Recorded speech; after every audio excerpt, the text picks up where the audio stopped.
Quiero continuar con usted, hermano, el estudio que estamos haciendo, hermano. Paramos 2 semanas, no compartí, pero ahora vamos a retomar. Habíamos quedado en Marcos capítulo 8. Quiero que abran su Biblia en el libro de Marcos. Hoy es, hermano, un tema muy interesante que quiero compartir. Marcos 8:22, ahí nos quedamos, hermano. ¿Se recuerda usted de un ciego sanado en Betsaida? Que el Señor dice, tomando la mano del ciego, le sacó fuera de la aldea y escupiendo en sus ojos, le puso la mano encima y le preguntó si veía algo. Y él mirando dijo, veo los hombres como árboles. ¿Se recuerdan? Veo como los árboles, pero lo veo que andan. Y otra vez el Señor puso su mano y luego dice que fue restablecido y vio de lejos y claramente a todos. Ahí nos quedamos, hermano, hace unos domingos atrás. Y hoy vamos a continuar, hermano, la confesión de Pedro. Es mi tema, hermano, en esta mañana, hermano, y es muy importante, hermano. Quiero que presten mucha atención, hermano. No quiero que se distraiga ni con el mate, ni con el tereré, ni con el celular.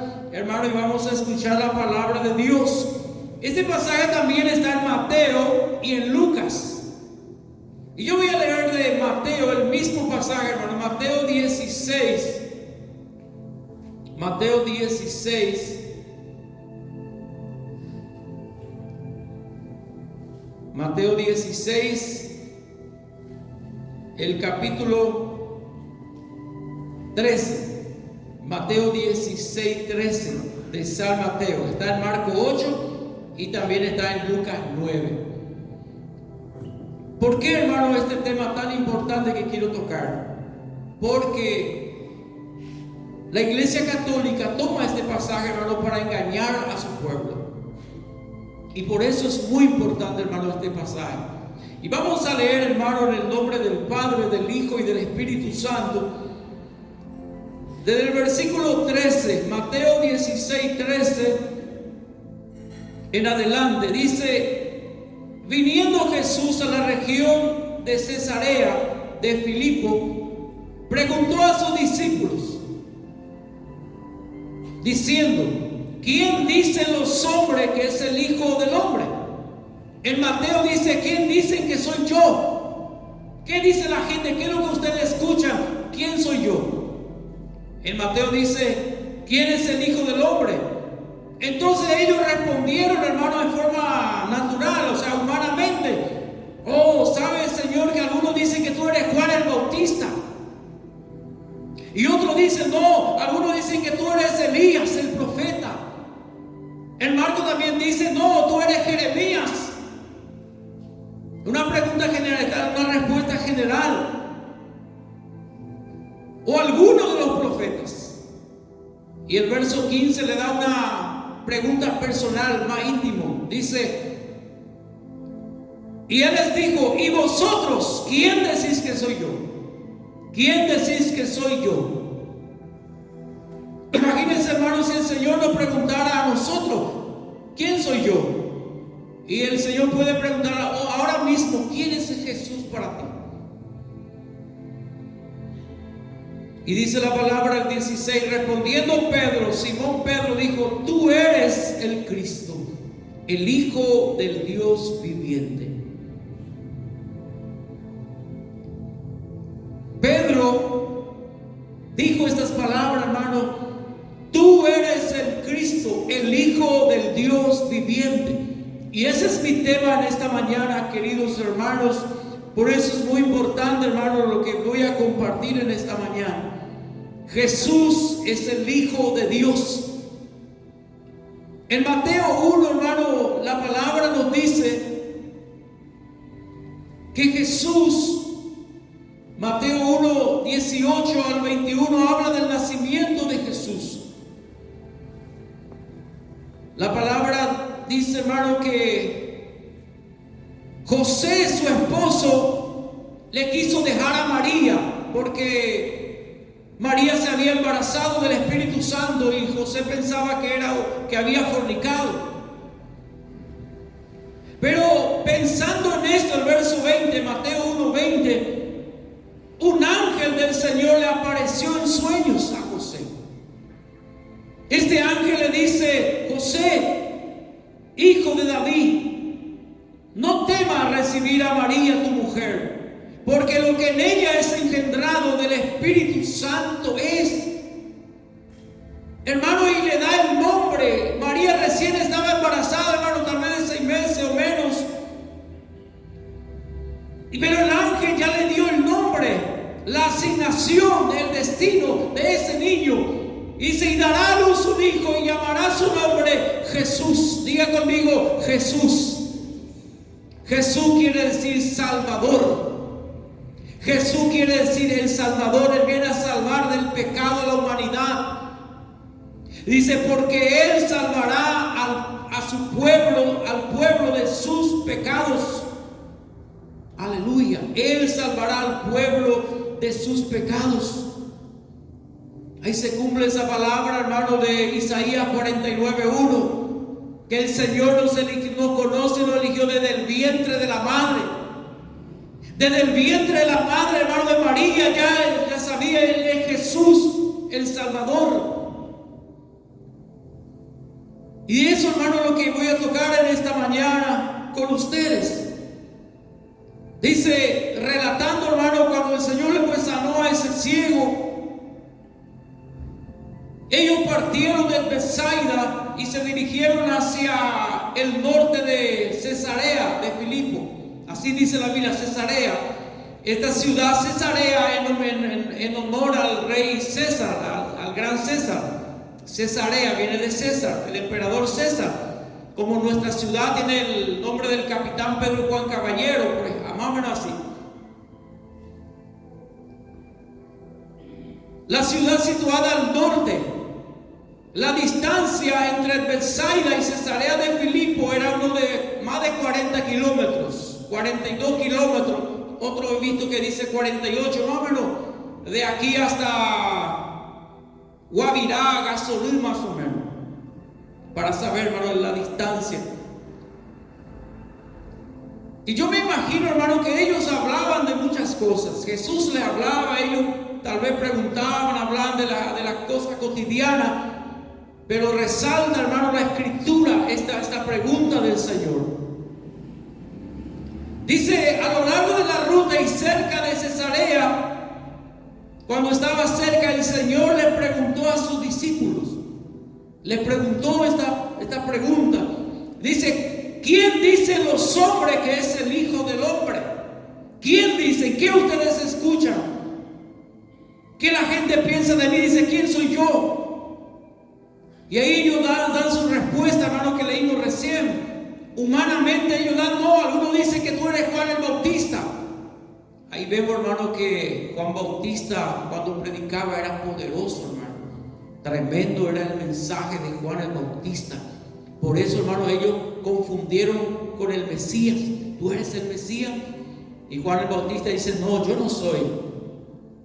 Pero para que se den cuenta nomás lo poderoso que era el mensaje de Juan el Bautista, hermano, hombre lleno del Espíritu Santo. Y dice, no, alguno otro dice que tú eres Elías. Elías era un profeta dramático, hermano, dice que hacía descender fuego del cielo. Un hombre solitario, pero un hombre de poder. Algunos dicen que tú eres Elías, el que había de venir. Y otro dice, no, otro dice que tú eres Jeremías. O alguno de los profetas de la antigüedad. Tal vez, hermano, muchas cosas ellos hablaron también. Usted sabe, hermano, que en la Biblia los detalles nos dice, hermano, los salen de lo más importante. Porque imagínense si cada detalle iba a estar escrito, hermano. Y vamos a tener una Biblia de no sé cuántos volúmenes o de cuántas páginas, hermano, si detalla todas las cosas. Solamente la parte principal está en la Biblia, lo que nos va a edificar a nosotros.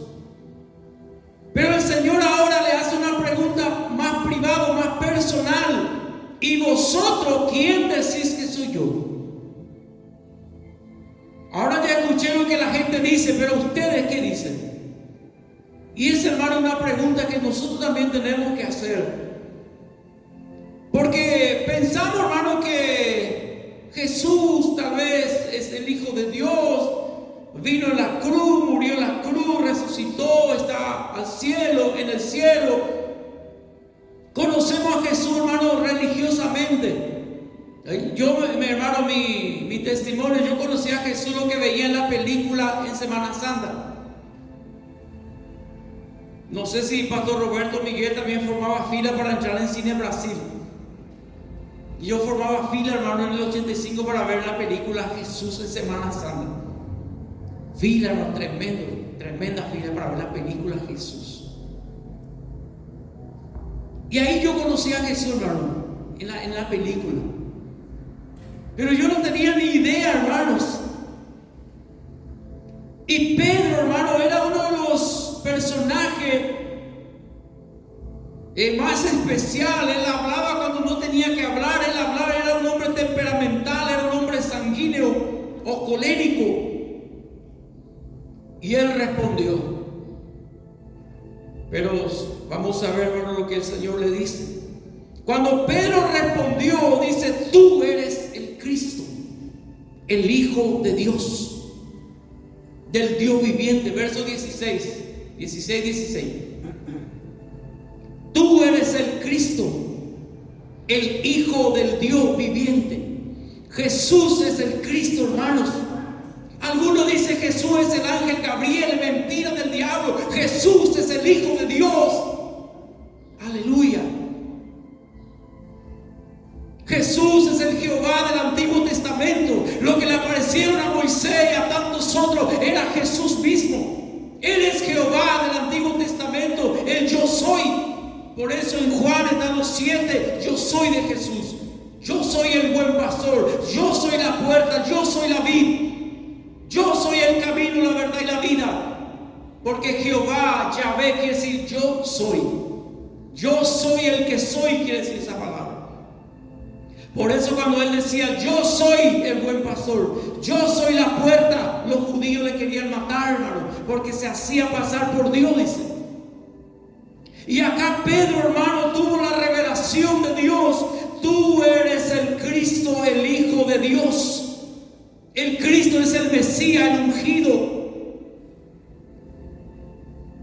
Y Jesús reconoció, hermano, que Pedro estaba hablando inspirado por el Espíritu Santo, por la revelación de Dios.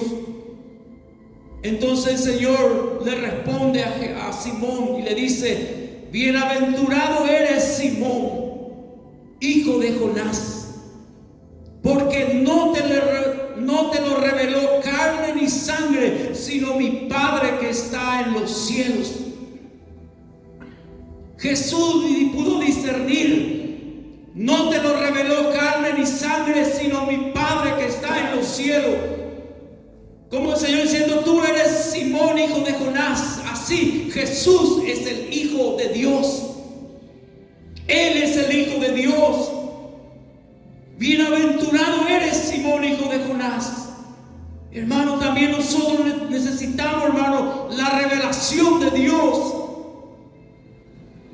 Por eso entendemos, hermano, que es un regalo soberano del Santo Padre, que nosotros podamos conocer y reconocer a Jesús, que Jesús es el Hijo de Dios. Y tenemos que conocerlo personalmente, hermano. Tú tienes que tener la experiencia con Dios. Anoche el pastor estaba diciendo: la salvación es personal. Cada uno tiene que tener esa experiencia con Dios. Jesús es el Hijo de Dios. Qué privilegiado, hermano, en ser conocido por el Padre y que Él nos revele a Jesús. Él es nuestro Salvador. Por eso cuando oramos, hermano, yo cuando oro digo: Señor, tú eres mi Cristo, mi Salvador. Tú perdonaste mis pecados. Tú moriste en la cruz por mí. Yo oro así, hermano, cada vez que oro. Sabiendo esto, hermano, debemos caminar, hermano, con un agradecimiento, con humildad hacia el Señor. Luego, hermano, el Señor le declara a Pedro verso 18 y 19. Y dice: y yo también te digo que tú eres Pedro. Que Petros, que es piedra en griego. Y sobre esta roca edificaré mi iglesia. Ahí aparece, hermano, por primera vez en el Nuevo Testamento la palabra iglesia. Y sobre esta roca edificaré mi iglesia, y la puerta del Hades, la puerta del infierno, no prevalecerá contra ella. No prevalecerá contra ella. Jesús, hermano, en ciertas ocasiones se refiere a Pedro como una piedra, porque Pietro es una piedra. Y ahí, hermano, quiero tocar un tema muy interesante, hermano, y también polémico. La pregunta es: ¿sería Pedro el fundamento de la iglesia? ¿Quién era esta piedra, hermano? Ahí, hermano, entran nuestros hermanos católicos. Dice que Pedro es la roca, que sobre Pedro está edificada la iglesia. Por lo menos la iglesia de Roma está edificada sobre Pedro, hermano. Pero la iglesia de Cristo, hermano, está edificada y fundada sobre Cristo. Hermano, es muy importante, hermano, saber eso. En la Biblia la palabra roca siempre se refiere, hermano, a Dios. En el Antiguo Testamento a Jehová, y en el Nuevo Testamento a Cristo. Y aquí quiero detenerme, hermano, para mostrarle eso. En el Nuevo Testamento, hermano, Primera de Corintios capítulo 10, hermano, y vamos a tocar algunos pasajes, hermano, muy interesantes. No es, hermano, como algunos dicen que la roca es Pedro. La roca es Cristo, donde está la iglesia. Imagínense si la iglesia de Cristo estaba sobre un hombre, Pedro. Hermano, la iglesia de Cristo está fundada sobre él. Primera de Corintios 10, 4, puede marcar, puede leer, hermano, subrayar, memorizar. Y dice Pablo, hablando, hermano, de los israelitas en el desierto con Moisés, dice: y todos bebieron la misma bebida espiritual, porque bebían de la roca espiritual que los seguía. Y la roca era ¿quién? No dice Pedro, era Cristo. La roca era Cristo. Yo estuve viendo, hermano, en 20 traducciones diferentes de la Biblia, y todos, hermano, hablan: la roca es Cristo. Hasta la iglesia, hasta la Biblia católica, Dios habla hoy. Dice: la roca era Cristo. Otro pasaje del Antiguo Testamento, Deuteronomio 32. Deuteronomio 32, 4. El cántico de Moisés, hermano, puede leer todo el capítulo 32, pero en el verso 4 dice, hermano: Él es la roca. ¿Quién es la roca? Dios. Él es la roca, no Pedro. Pedro ni existía, hermano, ahí. Ni existía Pedro. Él es la roca cuya obra es perfecta, porque todos sus caminos son rectitud. Dios de verdad y sin ninguna iniquidad en él, es justo y recto. Vemos dos pasajes, hermano, clave, que la roca es Dios en el Antiguo Testamento. En el Nuevo, Cristo es la roca. Jesús es la roca sólida, hermano, sobre la cual se funda la iglesia. Hermano, quiero decir algo que es un poco polémico, hermano. Los católicos quieren acusar y dicen: ¿quién fundó tu iglesia? Ah, tu iglesia fundó Martín Lutero. Nuestra iglesia fundó Pedro, dice. Pero Jesús nunca habló de fundar iglesia. No dice: yo edificaré mi iglesia. Edificaré mi iglesia. No voy a fundar una iglesia, una denominación como la iglesia católica apostólica romana. No, Jesús nunca hizo eso, hermano. Él dijo: edificaré mi iglesia. La iglesia de Cristo, nosotros somos piedra viviente, hermanos. Hay un pasaje, hermano, Efesios 2, 20, 21. Efesios 2, 20, 21, hermano, son palabras clave, hermano. Pablo dice, edificado sobre el fundamento de los apóstoles y profetas. Escucha, apóstoles y profetas. ¿Cómo Pedro va a ser profeta si él no estaba ahí? Era apóstol, puede ser. Nadie duda, hermano, que Pedro fue un líder entre los apóstoles. Hasta el capítulo 15 de Hechos. Después, hermano, ya no se menciona a Pedro. Ellos dicen, no, Pedro tiene el principado, el primado, el más superior. No, hermanos. Escuchen, hermano, los versos 20, Efesios 2. Edificado sobre el fundamento de los apóstoles y profetas, siendo la principal piedra del ángulo. ¿Quién? Jesucristo mismo. La principal piedra, hermano, de la iglesia es Jesucristo mismo, en quien todo el edificio bien coordinado va creciendo para ser un templo santo en el Señor. La iglesia no está edificada sobre Pedro, sino sobre Cristo. Él es la roca eterna, Él es la piedra angular. Hermano, y puedo mostrarle muchos pasajes. Pedro mismo habla, primera de Pedro, capítulo 2. Primera de Pedro, capítulo 2, desde el 4, hermano, podemos leer. Primera de Pedro 2, 4, piedra viva. Pedro está hablando, el apóstol Pedro. Imagínense si Pedro decía, el Señor me eligió, que yo soy la piedra. No, en ningún momento, hermano, dijo eso. Él mismo dice, acercándoos a Jesús, piedra viva, desechada ciertamente por los hombres, mas para Dios escogida y preciosa. Vosotros también como piedras vivas, nosotros, piedra viva, hermano. Nosotros que edificamos, hermano, la iglesia, no, hermano, este edificio de concreto. Dice, como piedra viva sea edificado como casa espiritual, sacerdocio santo para ofrecer sacrificios espirituales aceptables a Dios por medio de Jesucristo.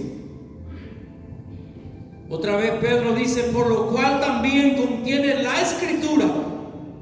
La escritura dice, he aquí pongo en Sión la principal piedra del ángulo, escogida y preciosa, y el que creyere en él no será avergonzado. Mas para vosotros, pueblo que creéis, él es precioso. Pero para los que no creen, la piedra que los edificadores desecharon, ha venido a ser la cabeza del ángulo, y piedra de tropiezo y roca que hace caer. Porque tropiezan en la piedra siendo desobedientes, a los cuales también fueron destinados. Jesús es la piedra, hermano, angular, preciosa, la principal piedra. Él es el fundamento de la iglesia, hermanos, porque nadie puede poner otro fundamento. Primera de Corintios 3:11. Escucha, hermano, palabra contundente. Nadie puede poner otro fundamento del que está puesto, el cual es, Pedro, pues Jesucristo. Él es la piedra, hermanos. La iglesia, hermanos, no puede estar sobre un hombre. Hermanos, tiene que estar sobre Cristo. Por eso, hermano, la iglesia de Dios, la denominación iglesia de Dios, no depende de un hombre, hermano. Vamos a ver, yo soy el pastor, yo el que mando, yo soy el presidente, el dueño, el fundador, todo yo soy. Hay iglesia así, hermano, iglesia independiente. No, en la iglesia de Dios no, hermano. Yo tengo mi superior, tengo mi pastor distrital. Mi pastor distrital tiene otro subpastor regional. El pastor regional tiene otro supervisor nacional. El supervisor nacional tiene otra vez su superintendente. Todo está sujeto, hermanos. No puede permanecer sobre un hombre porque somos falibles, somos débiles. Pero si yo soy el dueño, dueño, fundador de la iglesia pentecostal tal. Yo soy el dueño, hermano. Tengo 90 años, pero yo soy el que mando ahí, porque es mía la iglesia. Hermano, eso no está bien. La iglesia no puede depender de un hombre, solo de Jesús. Amén. De Jesús. Hay varios pasajes, hermanos. Colosenses 1:18. Amor, que dice Colosenses 1:18.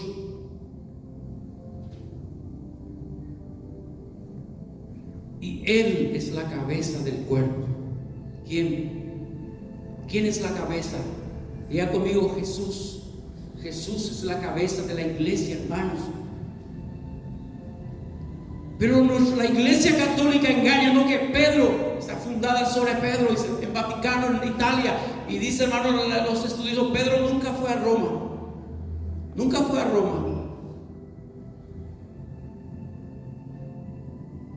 Si leemos todo el contexto, hermano, de ese capítulo, que supuestamente Pedro es el primer papa, hermano. Mentira. La Biblia dice Pedro tenía esposa y los papas no pueden casarse. No, dice un católico, Pedro tenía suegra pero no tenía esposa, dice. Es un poco raro eso, pero sí tenía esposa. Hay varios pasajes, hermano, que nos habla que la roca es Cristo. Él es la cabeza del cuerpo, que es la iglesia. Él que es el principio, el primogénito de entre los muertos, para que en todo tenga la preeminencia. Él es Jesús. Él es el Rey de Reyes, Señor de señores. Él es nuestro Salvador, el Hijo de Dios, Jesucristo.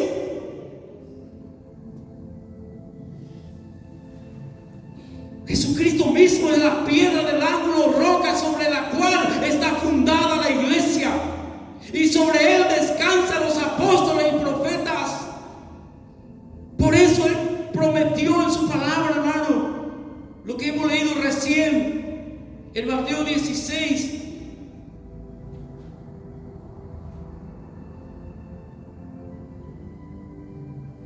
Dice: edificaré mi iglesia y la puerta del infierno no prevalecerá contra ella. No prevalecerá contra ella. Él prometió, hermanos. A medida que la iglesia avanza, hermano, bajo la dirección del Espíritu Santo, el poder de la fortaleza del enemigo tiene que caer. El infierno, hermano, va a caer, hermano, ante la poderosa iglesia del Dios vivo. Pero tenemos que entrar en espíritu, hermanos. Tenemos que entrar en intimidad con Dios. Tenemos que consagrarnos, hermanos. Tenemos que estar en la palabra para que se cumpla esta palabra. Y las puertas del infierno no prevalecerán contra el pueblo de Dios. Obviamente las puertas no se mueven, están quietos. Pero la iglesia de Dios se moverá como un poderoso ejército contra el reino de las tinieblas. Las tinieblas avanzan, hermano. Nosotros nos sentimos, hermano, derrotados, debilitados. Pareciera que no podemos, hermano, enfrentar a las potestades. Pero, hermano, eso es mentira del diablo. Tenemos autoridad en el nombre de Jesús. Me recuerdo, hermano, una pastora me dijo a mí: ¿por qué no te vas al centro y hablar? Había unas cosas que queríamos reclamar. Y yo le dije: pero yo apenas soy un padre de familia, no tengo autoridad, no soy nadie. Y me dice ella: vos tenés autoridad. ¿Quién te dice que no tenés autoridad? Y es cierto, hermano, tenemos autoridad en Cristo. Tenemos autoridad en Cristo Jesús. Hermano, tenemos autoridad de orar, de reprender demonios. Anoche escuchamos, hermanos, si no estamos bien, hermano, mejor no orar. Pero si estamos bien, pastor, si estamos en espíritu, en oración, lleno del espíritu, hermano, Dios te dio victoria luego, ¿verdad, pastor? Contra los demonios. Claro, tenemos autoridad, hermano, contra espíritu de enfermedad, espíritu de miseria, espíritu de división. Tenemos que levantarnos y reprender, hermano, y las tinieblas se irán con la presencia de la luz. Porque prendemos la luz, hermano, y las tinieblas desaparecen, hermano, en la hora. Cuando sale el sol, hermano, las tinieblas se van. La luz de Cristo. La iglesia de Dios tiene que levantarse, hermano, como un poderoso ejército contra las tinieblas que quiere atacar, hermano, nuestra vida. Esta semana, hermano, ha sido muy agitado acá en la iglesia, hermano. Tal vez muchos no saben. Los que están en intercesión saben, hermano, que hemos peleado esta semana, hemos orado, hemos ayunado, hermano, porque hay gente, hermano. Personas, hay jóvenes que dicen: no quiero más ir a la iglesia. Le dice a su mamá: no quiero más ir a la iglesia. ¿Y qué tenemos que hacer, hermano, como iglesia? Orar. Estamos orando por varias familias, hermano, de la iglesia, hermanos que están enfermos. Tenemos que orar, hermanos. Por eso quiero, hermano, que usted tome autoridad en el nombre del Señor. Dios es poderoso, hermano, y Él está con nosotros. Porque el Señor dice en su palabra: la puerta del infierno no prevalecerá contra mi iglesia. ¿Y por qué, hermano, parece que está prevaleciendo? Porque nosotros nos callamos. Porque nosotros no nos levantamos, hermano, y no nos ponemos en la brecha. Yo quiero invitarle, hermano, que nos pongamos, hermano, en marcha, hermano, en posición de batalla, porque Dios nos dará victoria. Y es verdad, hermano, cuando yo más me consagro y oro, parece que el enemigo se levanta contra mí. Tengo problemas en mi matrimonio, tengo problemas en mi economía y mi salud. Pero eso tengo que vencer, hermano. Esa es una prueba solamente. Yo tengo que vencer eso, tengo que pasar eso. Aleluya, hermano. El enemigo se ha levantado, hermano, contra varias familias de la iglesia, hermano. No tiene tiempo para el culto, hermano. Sus hijos no quieren venir más al culto. Eso son obras del diablo, hermano. Satanás se ha levantado contra la familia. Imagínense un día tu esposa dice: no, yo no quiero más ir a la iglesia. O tu hijo dice: no, ya no quiero más ir a la iglesia. Y yo decía: está bien. No podemos ser, hermano, como Elí el sacerdote. Elí, sus hijos hacían lo que querían, pecaban. La gente le decía, se quejaba de su hijo, y Elías no le hacía caso. No podemos ser así, tenemos que levantarnos, hermanos, en el nombre del Señor. Amén. Nuestra guerra, hermano, no es contra carne y sangre, Efesios 6:10, es contra seres espirituales. La batalla es espiritual. Amén. Quiero, hermano, invitarle a que nos pongamos en pie. Vamos a orar, hermanos.